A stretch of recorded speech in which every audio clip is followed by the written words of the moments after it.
Hey you guys, it's Mimsy here. I'm going to show you real quick how I'm doing picture frame molding in my foyer and then all the way down my hallway. This is a project I've been wanting to do for a number of years.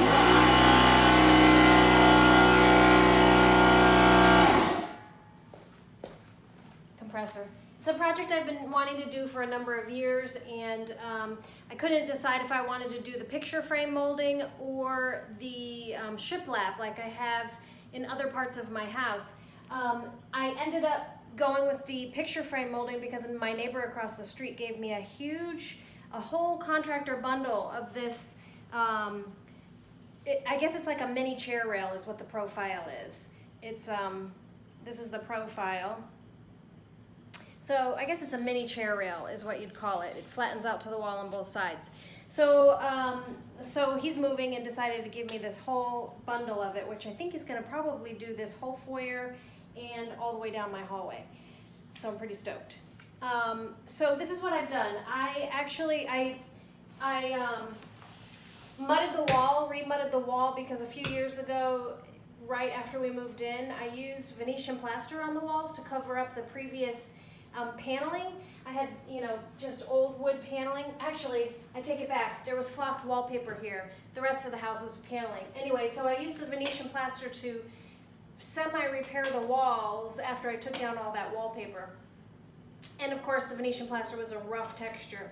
So I've just put drywall mud over the areas that was the most bumpy, and then sanded all that down to get a nice smooth surface. And then I used painter's tape to just kind of roughly tape on there the size and the shape that I wanted. And then stood back and looked at it, moved it around a little bit, adjusted it.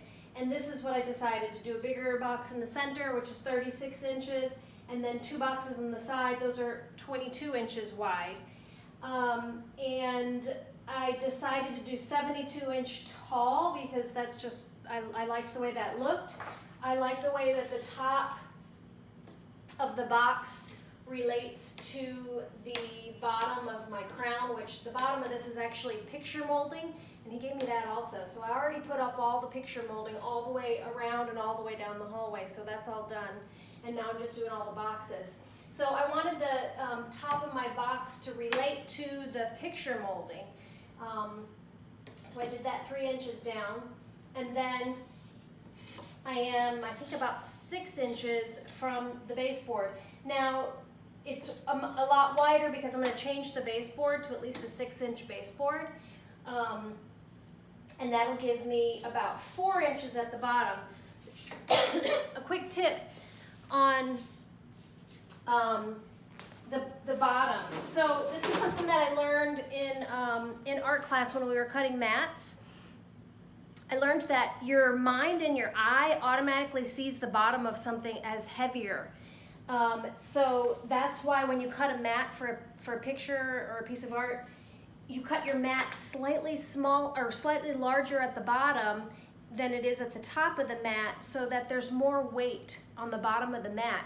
Because if you cut them exactly the same size, top of your mat and bottom of your mat, the bottom of your mat is going to look, just because of the way your eye sees it and your brain interprets it, the bottom of your mat will look smaller. And you can see that, like, if you go to Pinterest and look at all the picture frame pictures that everybody has, you'll see the bottom from here to the baseboard and from here to the crown molding. It looks like the top is wider than the bottom, but I'm certain that whoever did it probably measured this the same. It's probably 5 inches here and probably 5 inches here, but the way that your eye sees it, this looks smaller because your mind automatically wants to give the bottom more weight.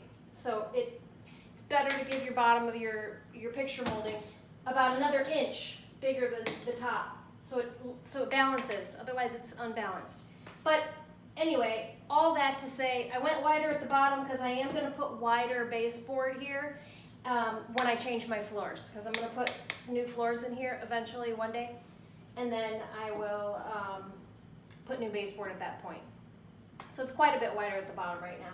So anyway, the way I went about this is I went ahead and I cut all of my side sticks the same, 72 inches. So I've already got a stack of those over here.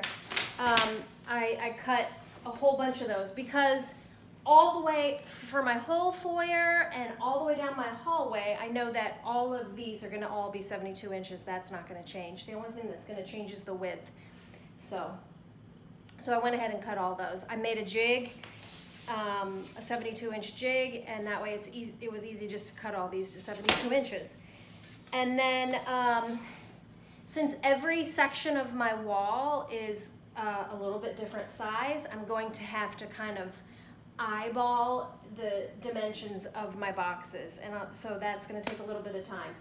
But I've got all my side pieces cut, so then all I have to do is cut my top and bottom piece and attach to the wall. So it's coming along pretty quickly. It's pretty fast.